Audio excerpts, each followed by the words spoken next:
Oi, alunos e alunas, tudo bem? Eu sou a doutora Fran Lix e eu vou te ensinar a secreção gástrica. O estômago, ele é um órgão que faz parte do nosso sistema digestivo. Ele é nada mais, nada menos do que um alargamento do nosso esôfago. O nosso tubo, ele é formado primeiramente pelo esôfago, depois a gente tem o estômago e depois o intestino delgado. O estômago, ele possui uma importante contribuição para o nosso processo de digestão. Por quê? Porque ele vai produzir o famoso suco gástrico. E hoje a gente vai aprender quais são as secreções que esse órgão produz, tá? E como essas secreções são reguladas. Bom, o estômago, ele é dividido anatomicamente, basicamente, em três partes: o fundo, o corpo e o antro. Depois do antro, já começa aqui o nosso duodeno, que faz parte do intestino delgado. Por que eu gosto de ensinar essa estrutura anatômica primeiro, antes de mais nada? Porque fica um pouco mais simples de vocês entenderem essa complexa secreção que é a secreção gástrica. As glândulas oxínticas, elas estão localizadas em maior concentração no fundo e no corpo. Já as glândulas pilóricas, elas estão em uma maior concentração no antro do estômago.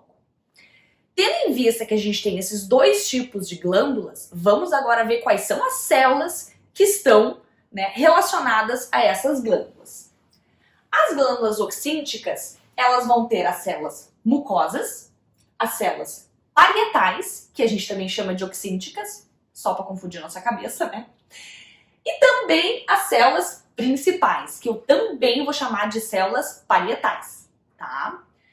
Depois a gente tem as glândulas pilóricas, localizadas aqui, maior concentração no antro, que vão ter células mucosas e células G, ok? Bom, primeira observação que eu faço nesse quadro, que eu acho que é crucial, é a gente ver que eu tenho em dois lugares diferentes, em dois tipos diferentes de glândulas, o mesmo tipo de célula, que são as células mucosas. Se a gente for fazer aqui um raciocíniozinho bem rápido, a gente sabe que a secreção que é a mais, entre aspas, famosa do estômago é justamente o ácido, né? Então faz sentido que esse órgão, ele produza muito muco, tá? Por que esse muco, então, ele é produzido? Justamente para poder proteger a mucosa do nosso estômago contra ele mesmo, contra o próprio pH muito ácido desse órgão. Tá? Então, essas células mucosas, elas produzem essa secreção de muco, formando uma capa, tá? Aonde o pH não fica tão ácido e protege as outras células do nosso estômago. Então, lá dentro do nosso estômago, bem no lúmen, bem lá dentro, a gente tem um pH mais ou menos de 2, tá? E aqui, nessa região, o pH ele fica um pouco mais alto, tá? Então, eu tenho tanto aqui quanto aqui essas células mucosas. Muito bem. A segunda secreção que eu quero ensinar para vocês é a secreção feita pelas células parietais. E essas células são muito importantes, tá? Por que essas células são muito importantes? Porque elas vão produzir dois tipos diferentes de secreção. Uma delas vai ser a secreção de ácido clorídrico, o famoso HCl. Acredito que todo mundo já deve ter ouvido pelo menos alguma vez essa relação, né, do estômago com a produção do ácido, e também uma produção tão importante quanto, que é do fator intrínseco, tá? Então vamos lá, gente. Em relação à produção do HCl, como que esse ácido ele é produzido na célula parietal? Aqui eu desenhei em rosa, lindamente, uma reação química para deixar bem colorido para vocês, porque eu sei que a maior parte das pessoas, né, que são da saúde não são muito da química, desculpa se eu tô enganada, mas assim, é bem tranquilo, tá? E tá bem coloridinho. Então olha só, gente, dentro da minha célula eu vou ter uma reação que vai estar acontecendo, tá? E essa reação que vai estar acontecendo vai ser responsável pela produção do hidrogênio e do cloreto, que precisam se juntar. Qual é essa reação? ela vai ser catalisada por uma enzima, que o nome dela é anidrase carbônica, tá? Representada aqui pelas letras A e C no meu quadro. E o que essa AC vai fazer? Vai catalisar a união da água com o gás carbônico, H2O mais CO2, vai formar um ácido, tá? H2CO3, e esse ácido que vai se dissociar e vai produzir, olha só que loucura, hidrogênio, hidrogênio eu preciso, né, para formar o HCl, e bicarbonato, tá? O hidrogênio tá barbadinha, né? Já deu para entender. Já vamos pegar esse hidrogênio, vamos jogar ele lá para dentro do estômago e vamos deixar ele esperando ali o nosso cloreto. De onde é que vem o cloreto, gente? O cloreto, ele vai ser feito de uma troca, tá? De um cotransporte, de um antiporte, na verdade, que vai trocar o bicarbonato pelo cloreto, tá bem? E essa troca vai fazer com que o cloreto seja bombeado lá para dentro do nosso lúmen, se unindo para sempre com o hidrogênio, formando o ácido clorídrico, ok? A outra secreção, que vai ser feita pelas células parietais, vai ser a secreção do fator intrínseco, tá? Que é um fator que vai ser crucial para a absorção da vitamina B12.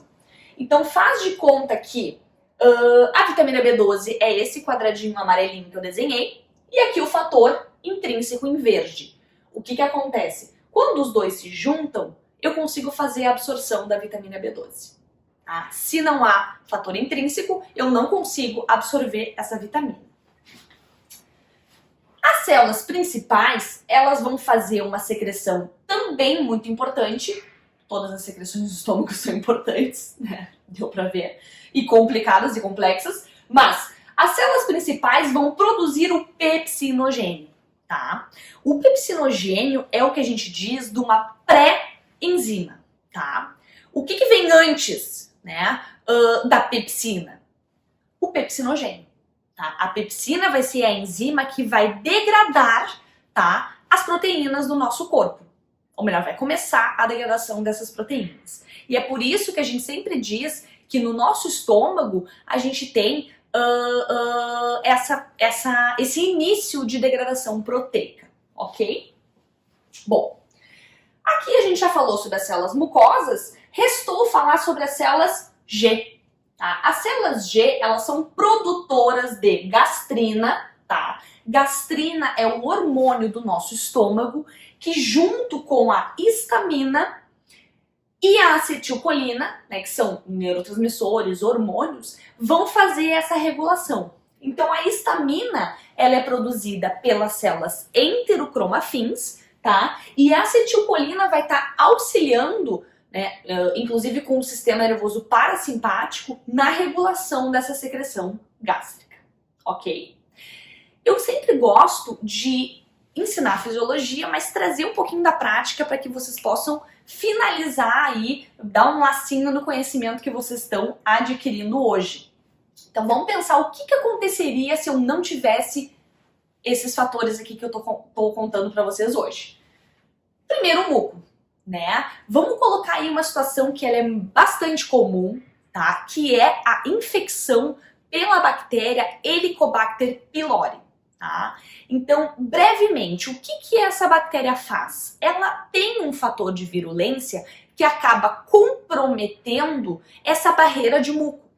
Então, se a pessoa não tem essa barreira de muco, o que acontece? O estômago fica completamente exposto, tá, a essa secreção que é tão ácida. Então, não é legal. O muco precisa estar sendo produzida. Uma coisa interessante para vocês gravarem aqui, a secreção de HCl é justamente essa bombinha aqui, tá? Então, de novo, gente, lembra que tem lá essa reação e eu tenho a produção de hidrogênio e eu falei para vocês que o hidrogênio ele é bombeado lá para dentro do nosso lúmen. Olha que interessante. Para que isso aconteça, eu também vou fazer um cotransporte, um antiporte de potássio e hidrogênio. Aqui, na verdade, gente, quem faz isso é uma bomba, tá? Que a gente chama de bomba hidrogênio, potássio potássio, desculpa, ATPase, tá? Por que é ATPase? Porque ele vai consumir uma molécula de, ou melhor, vai quebrar uma molécula de ATP, tá? Para que isso ocorra. Ou seja, é um transporte ativo, ele consome energia para que isso ocorra.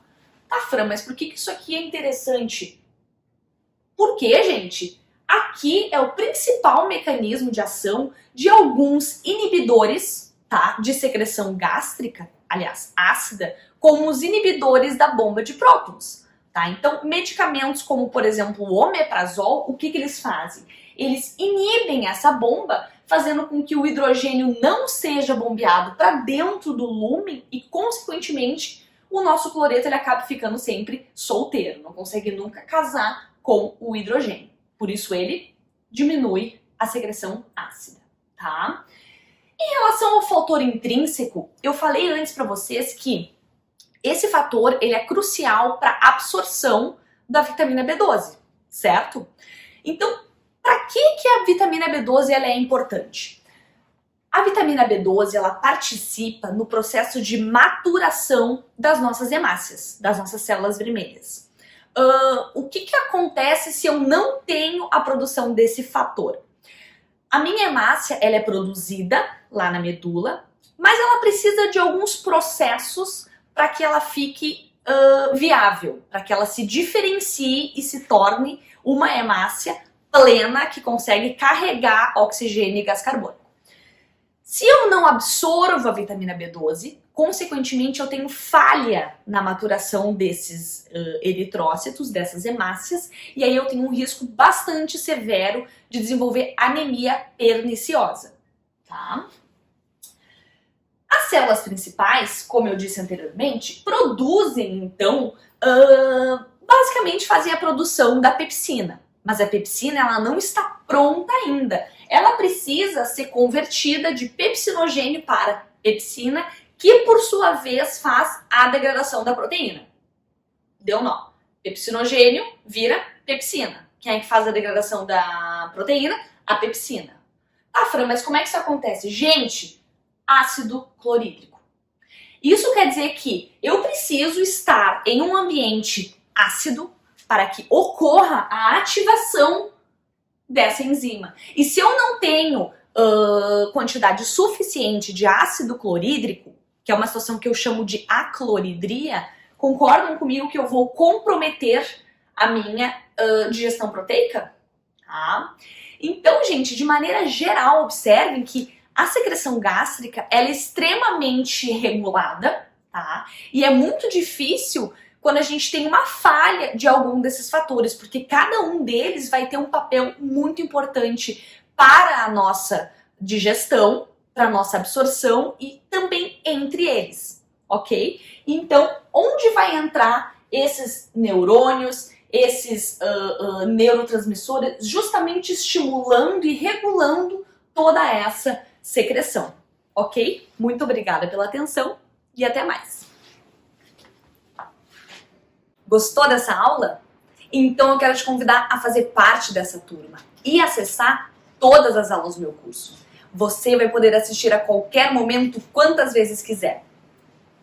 Quero te lembrar que esse é um investimento que visa promover o seu sucesso acadêmico e profissional. Afinal de contas, quem tem domínio e conhecimento verdadeiro sempre tem mais chance de se destacar, seja no mercado de trabalho ou na faculdade. Então, se você quer continuar aprendendo, eu vou te dizer duas coisas que vão te motivar ainda mais. A primeira é que eu te dou garantia total de satisfação. Isso quer dizer que você pode começar a assistir às aulas do meu curso e se você não gostar, eu devolvo o seu dinheiro. Isso mesmo, sem rodeios. Num período de 7 dias, você pode solicitar o reembolso do seu investimento. Agora a segunda é ainda melhor. Presta atenção. Agora e somente agora, você pode ter acesso vitalício ao meu curso e usufruir de todas as novas aulas que eu inserir na plataforma. Gostou? Então aproveita agora essa promoção de lançamento e seja muito bem-vindo ao Netflix. Um beijão e nos vemos em breve.